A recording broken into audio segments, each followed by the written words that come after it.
ओम नमो भगवते वासुदेवाय। ओम ब्रीम बृहस्पतये नमः। आप सभी का हमारे YouTube चैनल पर हार्दिक स्वागत है। आज बृहस्पतिवार के दिन आइए सुने बृहस्पति देव की पौराणिक कथा और आरती।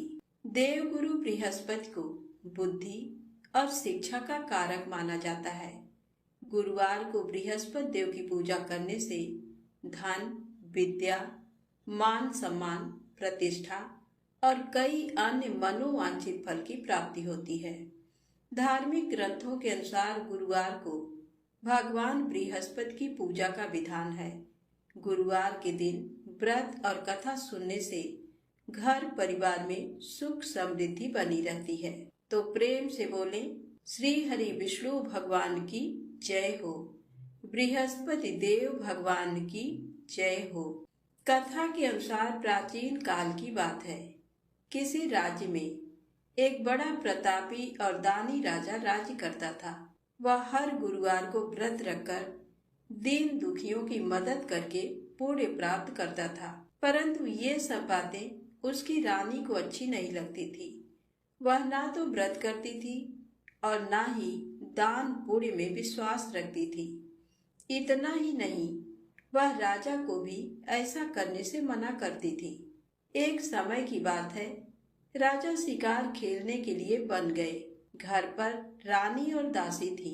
उसी समय गुरु बृहस्पति देव साधु का रूप धारण कर राजा के दरवाजे पर भिक्षा मांगने आए। साधु ने जब रानी से भिक्षा मांगी तो वह कहने लगी, हे साधु महाराज, मैं इस दान और पुण्य से तंग आ गई हूँ। आप कोई ऐसा उपाय बताएं जिससे कि सारा धन नष्ट हो जाए और मैं आराम से रह सकूं। इतना सुनकर बृहस्पति देव ने कहा, हे देवी, तुम बड़ी विचित्र हो। संतान और धन से कोई दुखी होता है? अगर अधिक धन है तो इसे शुभ कार्यों में लगाओ, कुंवारी कन्याओं का विवाह कराओ, विद्यालय और बाग बगीचे का निर्माण कराओ, जिससे तुम्हारे दोनों लोग सुधरें। परंतु साधु की इन बातों से रानी को खुशी नहीं हुई। उसने कहा कि मुझे ऐसे धन की आवश्यकता नहीं है जिसे मैं दान दूं और जिसे संभालने में मेरा सारा समय नष्ट हो जाए। तब साधु ने कहा, अगर तुम्हारी ऐसी इच्छा है तो मैं जैसा तुम्हें बताता हूँ तुम वैसा ही करना। गुरुवार के दिन तुम घर को गोबर से लीपना, अपने बालों को पीली मिट्टी से धोना, राजा से हजामत बनाने को कहना, भोजन में मांस मदिरा का प्रयोग करना, कपड़े धोबी के यहाँ धुलने देना। इस प्रकार 7 बृहस्पतिवार करने से तुम्हारा समस्त धन नष्ट हो जाएगा। इतना कहकर साधु के रूप में बृहस्पति देव अंतर ध्यान हो गए। साधु के अनुसार कई बातों को पूरा करते हुए रानी को केवल 3 बृहस्पतिवार ही बीते थे कि उसकी समस्त धन संपत्ति नष्ट हो गई। भोजन के लिए राजा का परिवार तरसने लगा। तब एक दिन राजा ने रानी से बोला कि हे रानी, तुम यहीं रहो, मैं दूसरे देश को जाता हूँ, क्योंकि यहाँ पर सभी लोग मुझे जानते हैं, इसलिए मैं कोई छोटा कार्य नहीं कर सकता। ऐसा कहकर राजा दूसरे देश चला गया। वहां वह जंगल से लकड़ी काट कर लाता और शहर में बेचता। इस तरह वह अपना जीवन व्यतीत करने लगा। इधर राजा के परदेश जाते ही रानी और दासी दुखी रहने लगी। एक बार जब रानी और दासी को 7 दिन तक बिना भोजन के रहना पड़ा तो रानी ने अपनी दासी से कहा, हे दासी, पास ही के नगर में मेरी बहन रहती है, वह बड़ी धनवान है, तू उसके पास जा और कुछ ले आ ताकि थोड़ी बहुत गुजर बसर हो जाए। दासी रानी की बहन के पास गई। उस दिन गुरुवार था और रानी की बहन उस समय बृहस्पतिवार व्रत की कथा सुन रही थी। दासी ने रानी की बहन को अपनी रानी का संदेश दिया, लेकिन रानी की बड़ी बहन ने कोई उत्तर नहीं दिया। जब दासी को रानी की बहन से कोई उत्तर नहीं मिला तो वह बहुत दुखी हुई और उसे क्रोध भी आया। दासी ने वापस आकर रानी को सारी बात बता दी। यह सुनकर रानी ने अपने भाग्य को कोसा। उधर रानी की बहन ने सोचा कि मेरी बहन की दासी आई थी, परंतु मैं उससे नहीं बोली, इससे वह बहुत दुखी हुई होगी। कथा सुनकर और पूजा समाप्त करके वह अपनी बहन के घर आई और कहने लगी, हे बहन, मैं बृहस्पतिवार का व्रत कर रही थी। तुम्हारी दासी मेरे घर आई थी, परंतु जब तक कथा होती है तब तक ना तो उठते हैं और ना ही बोलते हैं, इसलिए मैं नहीं बोली। बताओ दासी क्यों आई थी? रानी बोली, बहन तुमसे क्या छिपाऊं, हमारे घर में खाने तक को अनाज नहीं है। ऐसा कहते कहते रानी की आंखें भर आईं। उसने दासी समेत पिछले 7 दिनों से भूखे रहने की पूरी बात अपनी बहन को बता दी। रानी की बहन बोली, देखो बहन, भगवान बृहस्पति देव सबकी मनोकामना को पूर्ण करते हैं। देखो, शायद तुम्हारे घर में अनाज रखा हो। पहले तो रानी को विश्वास नहीं हुआ, पर बहन के आग्रह करने पर उसने अपनी दासी को अंदर भेजा तो उसे सचमुच अनाज से भरा एक घड़ा मिल गया। ये देखकर दासी को बड़ी हैरानी हुई। दासी रानी से कहने लगी, हे रानी, जब हमको भोजन नहीं मिलता तो हम व्रत ही तो करते हैं, इसलिए क्यों न इनसे व्रत और कथा की विधि पूछ ली जाए ताकि हम भी व्रत कर सकें। तब रानी ने अपनी बहन से बृहस्पतिवार व्रत के बारे में पूछा। उसकी बहन ने बताया, बृहस्पतिवार के व्रत में चने की दाल और मुनक्का केले की जड़ में अर्पित करें, दीपक जलाएं, व्रत कथा सुने और पीला भोजन ही करें। इससे बृहस्पति देव और भगवान विष्णु प्रसन्न होते हैं। व्रत और पूजा की विधि बताकर रानी की बहन अपने घर को लौट गई। 7 दिन के बाद जब गुरुवार आया तो रानी और दासी ने व्रत रखा। गुड़साल में जाकर चना और गुड़ लेकर आई, फिर उससे केले की जड़ तथा विष्णु भगवान का पूजन किया। अब पीला भोजन कहाँ से आए, इस बात को लेकर दोनों बहुत दुखी थे। चूंकि उन्होंने व्रत रखा था, इसलिए बृहस्पति देव उनसे प्रसन्न थे। इसलिए वे एक साधारण व्यक्ति का रूप धारण कर 2 थालों में सुंदर पीला भोजन दासी को दे गए। भोजन पाकर दासी प्रसन्न हुई और फिर रानी के साथ मिलकर भोजन ग्रहण किया। उसके बाद वे सभी गुरुवार को व्रत और पूजन करने लगी।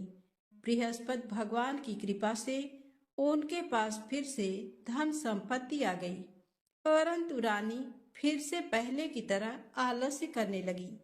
तब दासी बोली, देखो रानी, तुम पहले भी इस प्रकार आलस्य करती थी। तुम्हें धन रखने में कष्ट होता था, इस कारण सभी धन नष्ट हो गया, और अब जब भगवान बृहस्पति की कृपा से धन मिला है तो तुम्हें फिर से आलस्य होता है। रानी को समझाते हुए दासी कहती है कि बड़ी मुसीबतों के बाद हमने ये धन पाया है, इसलिए हमें दान पुण्य करना चाहिए, भूखे मनुष्यों को भोजन कराना चाहिए और धन को शुभ कार्यों में खर्च करना चाहिए, जिससे तुम्हारे कुल का यश बढ़ेगा, स्वर्ग की प्राप्ति होगी और पितृ प्रसन्न होंगे। दासी की बात मानकर रानी अपना धन शुभ कार्यों में खर्च करने लगी, जिससे पूरे नगर में उसका यश फैलने लगा। एक दिन रानी और दासी दोनों आपस में विचार करने लगी कि न जाने राजा किस दशा में होंगे। उनकी कोई खोज खबर भी नहीं है। उन्होंने श्रद्धा पूर्वक गुरु बृहस्पति भगवान से प्रार्थना की कि राजा जहाँ कहीं भी हो शीघ्र वापस आ जाएं। उधर राजा परदेश में बहुत दुखी रहने लगा। वह प्रतिदिन जंगल से लकड़ी बीनकर लाता और उसे शहर में बेचकर अपने दुखी जीवन को बड़ी कठिनता से व्यतीत करता था। एक दिन दुखी हो अपनी पुरानी बातों को याद करके वह रोने लगा और उदास हो गया। उसी समय राजा के पास बृहस्पति देव साधु के वेश में आकर बोले, हे लकड़हारे, तुम इस सुनसान जंगल में किस चिंता में बैठे हो? मुझे बतलाओ, ये सुन राजा के नेत्रों में जल भर आया। साधु की वंदना कर राजा ने अपनी संपूर्ण कहानी सुना दी। महात्मा दयालु होते हैं। वे राजा से बोले, हे राजा, तुम्हारी पत्नी ने बृहस्पति देव के प्रति अपराध किया था, जिसके कारण तुम्हारी ये दशा हुई। अब तुम किसी प्रकार की चिंता मत करो, भगवान तुम्हें पहले से अधिक धन देंगे। देखो, तुम्हारी पत्नी ने बृहस्पतिवार का व्रत प्रारंभ कर दिया है। अब तुम भी बृहस्पतिवार का व्रत करके चने की दाल व गुड़ जल के लोटे में डालकर केले का पूजन करो, फिर कथा कहो या सुनो। भगवान तुम्हारी सब कामनाओं को पूर्ण करेंगे। साधु की बात सुनकर राजा बोला, हे प्रभु, लकड़ी बेचकर तो इतना पैसा भी नहीं मिलता जिससे भोजन करने के उपरांत कुछ बचा सकूं। मैंने रात्र में अपनी रानी को व्याकुल देखा है। मेरे पास कोई साधन नहीं जिससे इसका समाचार जान सकूं। फिर मैं बृहस्पति देव की क्या कहानी कहूं, ये भी मुझको मालूम नहीं है। साधु ने कहा, हे राजा, मन में बृहस्पति भगवान के पूजन व्रत का निश्चित करो। वे स्वयं तुम्हारे लिए कोई राह बना देंगे। बृहस्पतिवार के दिन तुम रोजाना की तरह लकड़ियां लेकर शहर में जाना। तुम्हें रोज से दुगना धन प्राप्त होगा, जिससे तुम भली भांति भोजन कर लोगे तथा बृहस्पति देव की पूजा का सामान भी आ जाएगा। जो तुमने बृहस्पतिवार की कहानी के बारे में पूछा है, वह इस प्रकार है। प्राचीन काल में एक बहुत ही निर्धन ब्राह्मण था। उसके कोई संतान नहीं थी। वह नित्य पूजा पाठ करता। उसकी स्त्री न स्नान करती और न किसी देवता का पूजन करती। इस कारण ब्राह्मण देवता बहुत दुखी रहते थे। भगवान की कृपा से ब्राह्मण के यहाँ एक कन्या उत्पन्न हुई। कन्या बड़ी होने लगी। प्रातः स्नान करके वह भगवान विष्णु का जप करती। बृहस्पतिवार का व्रत भी करने लगी। पूजा पाठ समाप्त कर पाठशाला जाती तो अपनी मुट्ठी में जौ भरकर ले जाती और पाठशाला जाने के मार्ग में डालती जाती। लौटते समय वही जौ स्वर्ण के हो जाते तो उनको बीनकर घर ले आती। एक दिन वह बालिका सूप में उन सोने के जौ को फटक कर साफ कर रही थी कि तभी उसकी माँ ने देख लिया और कहा, हे बेटी, सोने के जौ को फटकने के लिए सोने का सूप भी तो होना चाहिए। दूसरे दिन गुरुवार था। कन्या ने व्रत रखा और बृहस्पति देव से सोने का सूप देने की प्रार्थना की। बृहस्पति देव ने उसकी प्रार्थना स्वीकार कर ली। रोजाना की तरह वह कन्या जौ फैलाती हुई पाठशाला चली गई। पाठशाला से लौटकर जब वह जौ बीन रही थी तो बृहस्पति देव की कृपा से उसे सोने का सूप मिला। उसे वह घर ले आई और उससे जौ साफ करने लगी, परंतु उसकी माँ का वही ढंग रहा। एक दिन की बात है, कन्या सोने के सूप में जब जौ साफ कर रही थी, उस समय उस नगर का राजकुमार वहां से निकला। कन्या के रूप को देखकर वह उस पर मोहित हो गया। राजमहल आकर वह भोजन तथा जल त्याग कर उदास होकर लेट गया। राजा को जब राजकुमार द्वारा अन्न जल त्यागने का समाचार ज्ञात हुआ तो अपने मंत्रियों के साथ वह अपने पुत्र के पास गया और कारण पूछा। राजकुमार ने राजा को उस लड़की के घर का पता भी बता दिया। मंत्री उस लड़की के घर गया। मंत्री ने ब्राह्मण के समक्ष राजा की ओर से निवेदन किया। कुछ ही दिन बाद ब्राह्मण की कन्या का विवाह राजकुमार के साथ संपन्न हो गया। कन्या के घर से जाते ही ब्राह्मण के घर में पहले की भांति गरीबी का निवास हो गया। एक दिन दुखी होकर ब्राह्मण अपनी पुत्री से मिलने गए।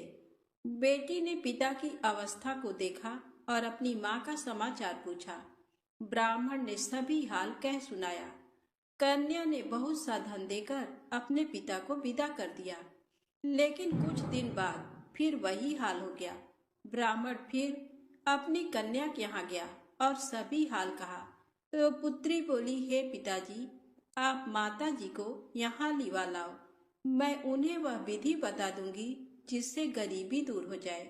ब्राह्मण देवता अपनी स्त्री को साथ लेकर अपनी पुत्री के पास राजमहल पहुंचे तो पुत्री अपनी माँ को समझाने लगी, हे माँ, तुम प्रातः काल स्नान आदि करके विष्णु भगवान का पूजन करो तो सब दरिद्रता दूर हो जाएगी। परंतु उसकी माँ ने उसकी एक भी बात नहीं मानी। वह प्रातः काल उठकर अपनी पुत्री के बच्चों का बचा जूठन खा लेती थी। एक दिन उसकी पुत्री को बहुत गुस्सा आया। उसने अपनी माँ को एक कोठरी में बंद कर दिया। प्रातः काल उसने स्नान आदि करा के पूजा पाठ करवाया तो उसकी माँ की बुद्धि ठीक हो गई। इसके बाद वह नियम से पूजा पाठ करने और प्रत्येक बृहस्पतिवार को व्रत रखने लगी। इस व्रत के प्रभाव से मृत्यु के बाद वह स्वर्ग को गई। वह ब्राह्मण भी सुख पूर्वक इस लोक का सुख भोगकर स्वर्ग को प्राप्त हुआ। इस तरह कहानी कहकर साधु देवता वहां से अंतर ध्यान हो गए। धीरे धीरे समय व्यतीत होने पर फिर बृहस्पतिवार का दिन आया। राजा जंगल से लकड़ी काटकर शहर में बेचने गया। उसे उस दिन और दिनों से अधिक धन मिला। राजा ने चना गुड़ आदि लाकर बृहस्पतिवार का व्रत किया। उस दिन से उसके सभी क्लेश दूर हुए। परंतु जब अगले गुरुवार का दिन आया तो वह बृहस्पतिवार का व्रत करना भूल गया। इस कारण बृहस्पति भगवान नाराज हो गए। उस दिन उस नगर के राजा ने विशाल यज्ञ का आयोजन किया तथा शहर में ये घोषणा करा दी कि कोई भी मनुष्य अपने घर में भोजन न बनावे, न आग जलावे। समस्त जनता मेरे यहाँ भोजन करने आवे। इस आज्ञा को जो न मानेगा उसे फांसी की सजा दी जाएगी। इस तरह की घोषणा संपूर्ण नगर में करवा दी गई। राजा की आज्ञा अनुसार शहर के सभी लोग भोजन करने गए, लेकिन लकड़हारा कुछ देर से पहुंचा। इसलिए राजा उसको अपने साथ घर लिवा गए और ले जाकर भोजन करा रहे थे तो रानी की दृष्टि उस खूंटी पर पड़ी जिस पर उसका हार लटका हुआ था। वह वहां पर दिखाई नहीं दिया। रानी ने निश्चय किया कि मेरा हार इस मनुष्य ने चुरा लिया है। उसी समय सिपाहियों को बुलाकर उसको कारागार में डलवा दिया। जब लकड़हारा कारागार में पड़ गया और बहुत दुखी होकर विचार करने लगा कि न जाने कौन से पूर्व जन्म के कर्म से मुझे ये दुख प्राप्त हुआ, और उसी साधु को याद करने लगा जो कि जंगल में मिला था। उसी समय तत्काल बृहस्पति देव साधु के रूप में प्रकट हुए और उसकी दशा को देखकर कहने लगे, अरे मूर्ख, तूने बृहस्पति देव की कथा नहीं करी, इस कारण तुझे दुख प्राप्त हुआ है। अब चिंता मत कर। बृहस्पतिवार के दिन कारागार के दरवाजे पर 4 पैसे पड़े मिलेंगे। उनसे तू बृहस्पति देव की पूजा करना, तेरे सभी कष्ट दूर हो जाएंगे। बृहस्पति के दिन उसे 4 पैसे मिले। लकड़हारे ने कथा कही। उसी रात्रि को बृहस्पति देव ने उस नगर के राजा को स्वप्न में कहा, हे राजा, तुमने जिस आदमी को कारागार में बंद कर दिया है वह निर्दोष है। वह राजा है, उसे छोड़ देना। रानी का हार उसी खूंटी पर लटका है। अगर तू ऐसा नहीं करेगा तो मैं तेरे राज्य को नष्ट कर लूंगा। इस तरह रात्रि के स्वप्न को देखकर राजा प्रातः काल उठा और खूंटी पर हार देकर लकड़हारे को बुलाकर क्षमा मांगी तथा लकड़हारे को योग्य सुंदर वस्त्र आभूषण देकर विदा कर दिया। बृहस्पति देव की आज्ञा अनुसार लकड़हारा अपने नगर को चल दिया। राजा जब अपने नगर के निकट पहुंचा तो उसे बड़ा आश्चर्य हुआ। नगर में पहले से अधिक बाग, तालाब, कुएं तथा बहुत सी धर्मशाला, मंदिर आदि बन गए हैं। राजा ने पूछा, ये किसका बाग और धर्मशाला है? तब नगर के सब लोग कहने लगे, ये सब रानी और बांदी के हैं। तो राजा को आश्चर्य हुआ और गुस्सा भी आया। जब रानी ने ये खबर सुनी कि राजा आ रहे हैं तो उन्होंने बांदी से कहा कि हे दासी, देख राजा हमको कितनी बुरी हालत में छोड़ गए थे। हमारी ऐसी हालत देखकर वह लौट न जाएं, इसलिए तू दरवाजे पर खड़ी हो जा। आज्ञानुसार दासी दरवाजे पर खड़ी हो गई। राजा आए तो उन्हें अपने साथ लिवा लाई। तब राजा ने क्रोध करके अपनी रानी से पूछा कि ये धन तुम्हें कैसे प्राप्त हुआ है। तब उन्होंने कहा, हमें ये सब धन बृहस्पति देव के इस व्रत के प्रभाव से प्राप्त हुआ है। राजा ने निश्चय किया कि 7 रोज बाद तो सभी बृहस्पति देव का पूजन करते हैं, परंतु मैं प्रतिदिन दिन में 3 बार कहानी तथा रोज व्रत किया करूंगा। अब हर समय राजा के दुपट्टे में चने की दाल बंधी रहती तथा दिन में 3 बार कहानी कहता।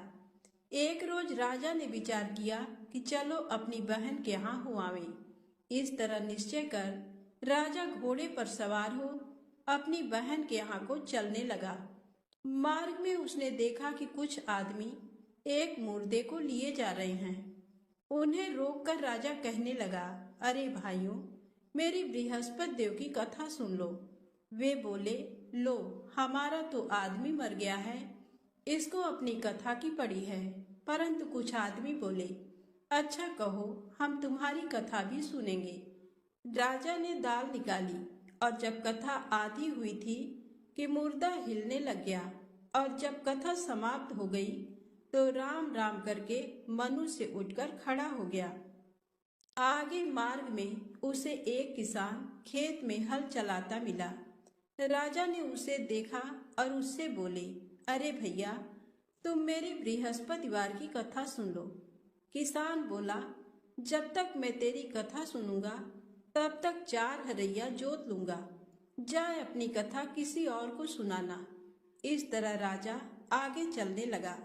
राजा के हटते ही बैल पछाड़ खाकर गिर गए तथा किसान के पेट में बड़ी जोर का दर्द होने लगा। उस समय उसकी माँ रोटी लेकर आई। उसने जब ये देखा तो अपने पुत्र से सब हाल पूछा और बेटे ने सभी हाल कह दिया। तो बुढ़िया दौड़ी दौड़ी उस घुड़सवार के पास गई और उससे बोली कि मैं तेरी कथा सुनूंगी, तू अपनी कथा मेरे खेत पर चलकर ही कहना। राजा ने बुढ़िया के खेत पर जाकर कथा कही, जिसके सुनते ही वह बैल उठ खड़े हुए तथा किसान के पेट का दर्द भी बंद हो गया। राजा अपनी बहन के घर पहुंचा। बहन ने भाई की खूब मेहमानी की। दूसरे रोज प्रातः काल राजा जगा तो वह देखने लगा कि सब लोग भोजन कर रहे हैं। राजा ने अपनी बहन से कहा, ऐसा कोई मनुष्य है जिसने भोजन नहीं किया हो, मेरी बृहस्पतिवार की कथा सुन ले। बहन बोली, हे भैया, ये देश ऐसा ही है कि पहले यहाँ लोग भोजन करते हैं, बाद में अन्य काम करते हैं। अगर कोई पड़ोस में हो तो देख आऊं। वह ऐसा कहकर देखने चली गई, परंतु उसे कोई ऐसा व्यक्ति नहीं मिला जिसने भोजन न किया हो। अतः वह एक कुम्हार के घर गई जिसका लड़का बीमार था। उसे मालूम हुआ कि उनके यहाँ 3 रोज से किसी ने भोजन नहीं किया है। रानी ने अपने भाई की कथा सुनने के लिए कुम्हार से कहा। वह तैयार हो गया। राजा ने जाकर बृहस्पतिवार की कथा कही, जिसको सुनकर उसका लड़का ठीक हो गया। अब तो राजा की प्रशंसा होने लगी। एक रोज राजा ने अपनी बहन से कहा कि हे बहन, हम अपने घर को जाएंगे, तुम भी तैयार हो जाओ। राजा की बहन ने अपनी सास से कहा। सास ने कहा, हाँ चली जा, परंतु अपने लड़कों को मत ले जाना, क्योंकि तेरे भाई के कोई औलाद नहीं है। बहन ने अपने भैया से कहा, हे भैया, मैं तो चलूंगी, पर कोई बालक नहीं जाएगा। राजा बोला, जब कोई बालक नहीं चलेगा तब तुम ही क्या करोगी। बड़े दुखी मन से राजा अपने नगर को लौट आया। राजा ने अपनी रानी से कहा, हम निर्वंशी हैं, हमारा मुंह देखने का धर्म नहीं है और कुछ भोजन आदि नहीं किया। रानी बोली, हे प्रभु, बृहस्पति देव ने हमें सब कुछ दिया है, वह हमें औलाद अवश्य देंगे। उसी रात को बृहस्पति देव ने राजा से स्वप्न में कहा, हे राजा, उठ, सभी सोच त्याग दे, तेरी रानी गर्भ से है। राजा को ये बात सुनकर बड़ी खुशी हुई। 9वें महीने में उसके गर्भ से एक सुंदर पुत्र पैदा हुआ। तब राजा बोला, हे रानी, स्त्री बिना भोजन के रह सकती है, पर बिना कहे नहीं रह सकती। जब मेरी बहन आवे तू मुझसे कुछ कहना मत। रानी ने सुनकर हाँ कर दिया।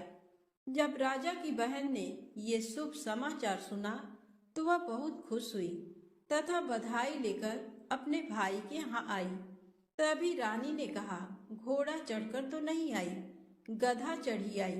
राजा की बहन बोली, भाभी, मैं इस प्रकार न कहती तो तुम्हें औलाद कैसे मिलती। बृहस्पति देव ऐसे ही हैं, जैसी जिसके मन में कामनाएं हैं सभी को पूर्ण करते हैं। जो सद्भावना पूर्वक बृहस्पतिवार का व्रत करता है एवं कथा पढ़ता है अथवा सुनता है, दूसरों को सुनाता है, बृहस्पति देव उसकी सभी मनोकामना पूर्ण करते हैं। प्रेम से बोले बृहस्पति भगवान की जय हो। आइए सुने बृहस्पति देव की आरती। ओम जय बृहस्पति देवा, ओम जय बृहस्पति देवा। छिन छिन भोग लगाऊं, छिन छिन भोग लगाऊं, कदली फल मेवा।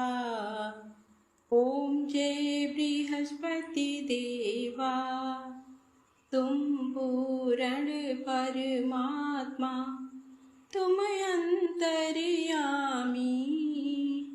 जगत पिता जगदीश्वर, जगत पिता जगदीश्वर, तुम सबके स्वामी।